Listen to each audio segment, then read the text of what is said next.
If you're interested in the Wakefield property market, this is your November 2025 update. So straight into it. Homes for sale and new properties coming to market. October saw 2,519 homes for sale across Wakefield. That's virtually the same as the 2,541 this time last year, and it's well above the 1,432 that we saw back in 2021. So we're looking at a big market, lots of choice, a level of supply that has stabilised just over the 2,500 property mark for 2 years straight. And this is what a balanced, mature market looks like at scale. New listings are also incredibly steady. 494 homes came to market this October compared with 488 last year. So it's almost identical and above the 6-year average. So seller confidence is clearly holding. Asking prices are remarkably steady. So here's where Wakefield is very different to most markets right now. The average asking price for new listings in October was around £270,000, which is almost exactly the same as last year, which is less than 0.2% difference. But the price per square foot has nudged up from £252 to £257, so around 2% growth. So overall asking prices are relatively flat, but the value per unit of space has strengthened slightly. Now that usually means smaller or more affordable homes are making up more of the new properties coming to market, but the underlying value of space is holding firm. Now from September to October, headline asking prices actually dropped from £287,000 to £270,000. Now that reflects a shift in the property mix rather than falling values, but still interesting to note.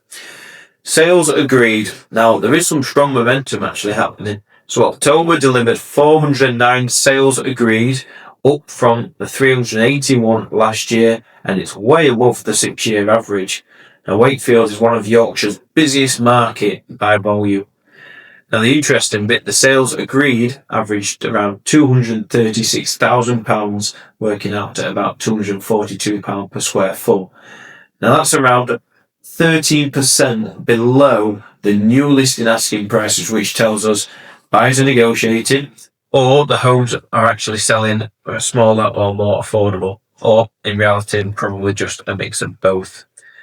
Year on year, agreed prices are down 8% overall, but stable per square foot. Again, this shows a shift in transaction mix rather than a drop in underlying values, suggesting the smaller properties are the ones which are selling and getting sale agreed. Price changes, withdrawals and fall-throughs. Let's run through them. October saw 350 price changes, with around 14% of stock adjusting their price. 290 withdrawals, meaning many sellers step back after limited interest. 95 fall-throughs, which is roughly 1 in 4 agreed sales breaking down, which is common at this scale, but still something to prepare for. Now, as I say, Wakefield is a big market, and that means lots of movement, lots of competition, and pricing accuracy matters more than ever. What does it mean for buyers and sellers? Buyers, there's still loads of choice. You've got everything from sub £100,000 terraces still up to your 600,000 village homes.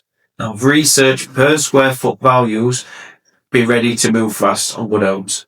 Don't assume the October averages reflect the full spread. Wakefield is extremely diverse, always has been and likely always will be. Sellers, the market is active and stable, but competition is intense.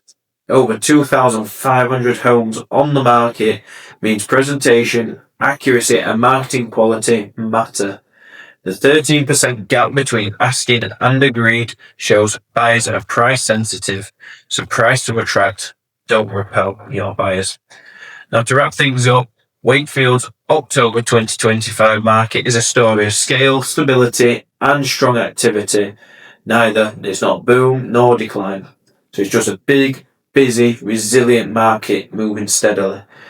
Now, if you want to break down for your specific area within Wakefield, or perhaps a tailored pricing read on your home, I'm always happy to help. So is my colleague Rachel Smith. I'm Steve from Red Roots Property, and that's your November Wakefield Market Update. See you on the next one.